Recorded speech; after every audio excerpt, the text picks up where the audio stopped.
நீங்க வீட்டில் இருக்கீங்க, யாரோ ஒருத்தர்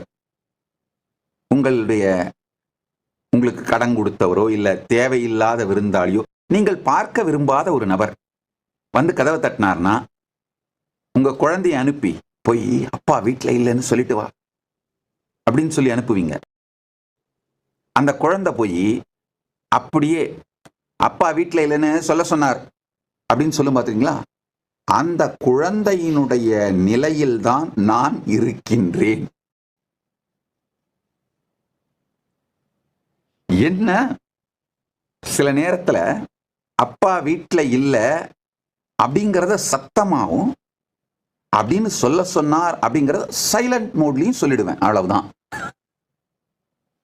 அவ்வளவுதானே தவிர, ஏன்னா அவரே அதை சொல்லி அனுப்பிடுவார். அப்பா நான் இல்லைன்னு நான் சொல்ல சொன்னேன்னு சொல்லாத, நான் இல்லைன்னு சொல்லிட்டு வா அப்படின்னு சொன்னார்னா